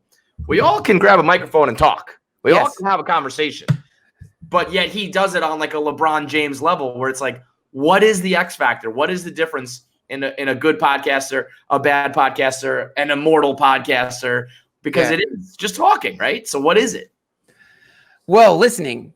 Y'all are listening to me. I can feel it. Like you're good at listening. You've opened up some conduit here and I can feel it. And because you've opened it up, it's making me open up to you. And in that openness, it produces these kinds of moments that I consider to be great moments when I'm doing a podcast. And you ask great questions. So I don't think there is a simple answer to your question, but from observing Joe, one thing that that seems anomalous in him compared to other people I know is he's got like Terminator level discipline. Like you know what I mean? Like when he decides to learn how to do something, he doesn't he commits fully to it in a way that I think some people would be like put off by it in the sense that like there isn't that if he I've seen him like pick stuff up like archery. Yeah. You know, it starts with like an interest in it. And then all of a sudden he's out in the middle of like the Ozarks or some shit, taking down bears or whatever, elk, right, you know? But that's the difference between him and me and most people I know. Like I've got a bow like sadly hanging outside near a tree. We got a ukulele, right, John? You got a ukulele. We all got some shit here. Wait, hold on. You got there it is. There you go. Hey, this is a mandolin close to you. I can't play it. This is what happens when you get stoned and go to Guitar Center. But if you know, it kind of sounds like Led Zeppelin, but like if Rogan had like, but in some like other universe decided he wanted to learn the mandolin, he would now be a gypsy or something. He would have made one. He would have, like fictioned himself and then started playing his own version of it. He'd make his own. Yeah, and he naturally would be connected to like these, like, I don't know, Norse mandolin crafters. He'd have some mandolin that was like made out of like the skulls of like saints or something like that. So weird. The hair of Valkyries. That's the difference between him and me, you know. And I'll tell you, like, one thing I learned early on is like, if you really don't want to, I just don't compare yourself to Rogan. Yeah. Because that's a good way to hurt yourself. It's like a lot of people look at him and they're like, don't do, like, it's, I don't know, maybe he's an alien or something, who knows, but he's got discipline. That would be the short answer that I made really long, is the guy's super disciplined. And to me, there's relief in that, in the sense that means that if you really want something, all you got to do is like become a machine. Yeah. There's relief, but there's not. I mean, that also is like, it removes all excuses. It's like, you can do it. Just be like fucking Joe, read the books, study this, go out into the mountains and learn how to do it. So, it's not like, you can't just be like, well, Joe can do it, I can't do it. It's like, well, if you fucking tried harder, maybe you could. Well, yeah, and maybe, and also, but if you can't, that's cool too. Like I've noticed, like, failure, when you're fully pursuing something, failure has a sacred quality to it. When you're like really going for something, and you've done literally everything you can, and you've done everything you can, and you still fail in that regard. I don't even know if that's failure anymore. That's just part of the process. Right. Yeah. Yeah. And so think there's probably comics, right? Like, what's that? I think comics have that as well. Comics will bomb, and that's part of the process. And the average human, if they got up on stage and bombed in front of a bajillion people, they'd hide in their basement forever, So I think failure for people who are comics is also part of, the fabric of who they are. Once you do something that, like you're saying, like if you do it 100%, and there aren't a ton of things in my life I've done 100%, but the ones I have and they didn't all work, I'm just like, well, that was good. Even if people hated it, I'm like, I know it was good. That was everything of me. That was good. I don't care if it got 2 retweets. I don't care if people said that story sucks. I don't care. That was good. That was the best I could do, and you can handle that. It's easier to be like, it's not even a failure. It's like, you don't think of yourself as a failure. You're like, I was good. I nailed that. I know I did. This is one of the things I love about Norse mythology. Did y'all play God of War? Did you ever play the game God of War? I didn't play it, but I know what you're talking about. Yeah. It's so good, man. But there's this like idea that if you hear it and you take it literally, it sounds fucking horrible and like warmongery. But it's like, if you die on the field of battle, then you get to feast with the gods, basically. This is like, and this also appears in the Bhagavad Gita. A lot of traditions, this concept of jihad, or like sacred war, and that if you die in that pursuit, then that's you always win, even if you lose. So to me, I think that what you're talking about is like, you're fully yourself. What else can you be? And if in being fully yourself, the universe responds in a way that wasn't the way you maybe wanted it to, it's a collision between the universe and itself. And in there, how can you beat yourself up for that? There's some form of perfection in that. And so to me, I think that's whenever I just get into that, like, this is who I am as much as I could be. And there are definitely going to be people who are like, fuck that hippie, fuck that stoner, pseudo-philosophical son of a bitch. Holy shit, I had to deal with people like him in college. That motherfucker. I get it. You did have to deal with people who like me in college. I'm sorry. It's me. What can I do? This is what I'm like. I didn't mean to hurt you. I didn't want the way I am to like burn you or make you feel annoyed or make you have to be like, let's watch Tiger King. This motherfucking I get it, but that being said, it's like, I was being myself. And so what else can you do? It's all we got. Yeah. At that point you blame them. I don't know. It's your fault if you didn't find that funny. I'm awesome. I killed it. I did all I could. You're the weird one. Or even more so, you're like, no, you don't blame them. You're like, yeah, you don't like me. That's who you are. You don't like me. And I probably wouldn't like you. And we're two people who don't like each other together. And somewhere in there, you'll realize like, fuck, I think we like each other. Like, then you fuck each other. Yeah. Let's go. And then you fuck. And that's how babies are made. But well, honestly, man, I appreciate you coming on because I probably am very, very opposite of you in a lot of ways, and I think sometimes I need to be reminded of a lot of the stuff you're saying because I'm pretty. It's funny. My last name's actually Clancy, so when you said Clancy's a depressed piece of shit, I was already thinking, let's chop that out. We'll put that in the intro. We have that set away. But it's good to hear a lot of these thoughts and. May I address that? Because I'm glad you actually brought that up. But just to fully be myself so everyone knows, and goddamn, I guess that sounded like I was high roading. My friends, so many times I've been a depressed piece of shit. I've laid on mattresses on the floor, listening to Elliott Smith, chomping Vicodin. I didn't have any injuries, roaches crawling on my face, contemplating whether or not I should like piss the bed because I was so depressed I didn't want to go use the bathroom. So like my friends, I have been a depressed piece of shit. I know what that's like. And, depression is pretty much I have one ball, I had testicular cancer and, I had to get radiation therapy, which means being nauseated for a month. And when I look at the way that felt, if there was some horrific, like Saw level person who was like, all right, do you want radiation therapy for a month or do you want to be depressed for a month? I'm going to have to think about it at the very least because depression is so bad. It's so bad. At least when you're getting radiation therapy, you know when it ends. With depression, you don't fucking know it. You don't know if it's going to go on forever. Mm-hmm. So, we aren't really opposites in the sense that if you're depressed right now, I have been you. I have contemplated suicide. I have been medicated. When I was in college, I was on Zoloft and had to get off it because I couldn't come because it does the same thing ecstasy does. Isn't that suck? Really? Same effect. How fucking like torturous is the universe that it's like, all right, we got to make you happy with this pill, but it's the one thing that makes people the happiest you can't do. Yeah. You sound like me talking to my fucking therapist, the psychiatrist who took me off of it. I'm like, are you serious? So you cured my depression, but I can't jizz anymore? I'm having like ecstasy sex minus the ecstasy. Like when you come on ecstasy and you're like, thank you, God. Thank you, God. Oh, miracle has happened on this night. But it's not, you don't even feel like that. You're just not wanting to kill yourself and you can't come. No thanks, friend.